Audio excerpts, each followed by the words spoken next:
Within the employment relationship and within an individual's management of their performance and on reviewing performance, we might identify or need to identify talent within the business.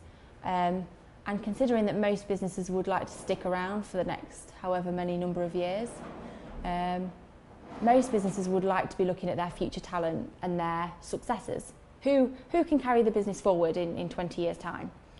And I think it would be safe to say that most of the time they're looking at people of your guys' generation to do that and to deliver that. And I think certainly on entry level, right from the start, a business particularly of a large size will probably be looking to review their relevant talent for the future.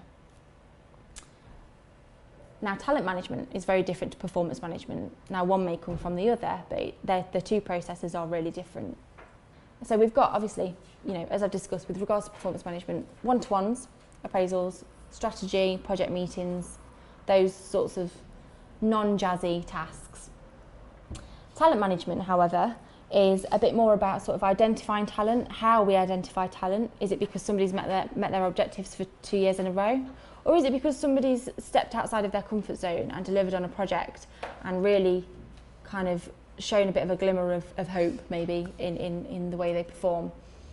When we recognise this, it's always good to be a bit more formal and collected about how we might manage the particular talent. And in order to do that, a lot of businesses might generate some talent pools.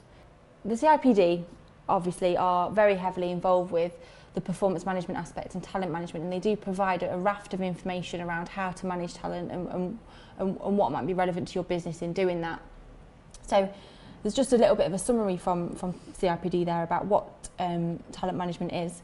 So according to the CIPD, it's a systematic attraction, identification, development, engagement, retention and deployment of those individuals with high potential who are of particular value to an organisation. Now, that's ideal case scenario, that it would be a formal, systematic approach. It might not necessarily be that systematic.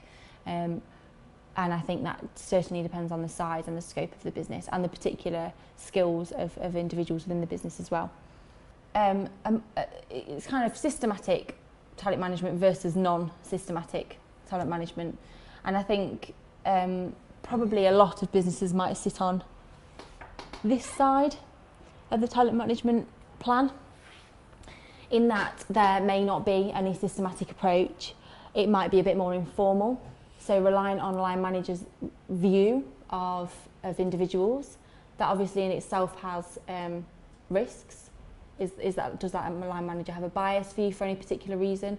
Can you validate what that line manager says? Have you got processes to validate what that line manager says?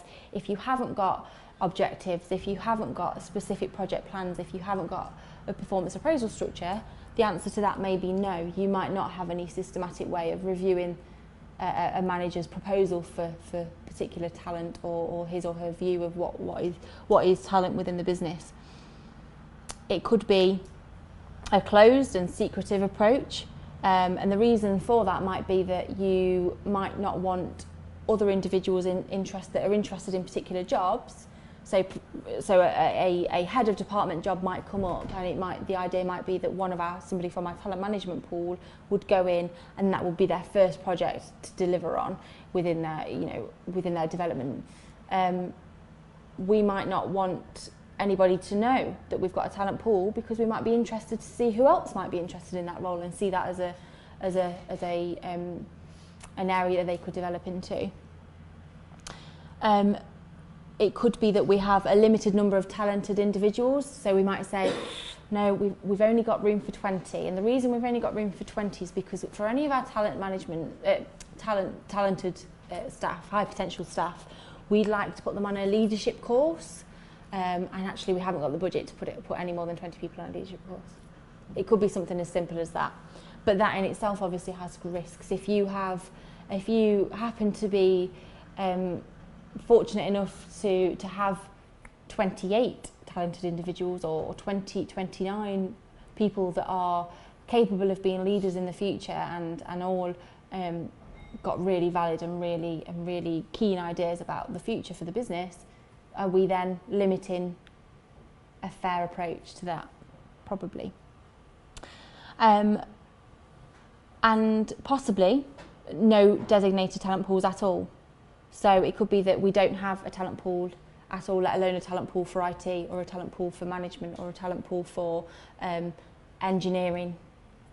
It might be that, you know, that we've got no talent pools at all, and we're just sort of hoping for the best in opportunities that people would like to expand into.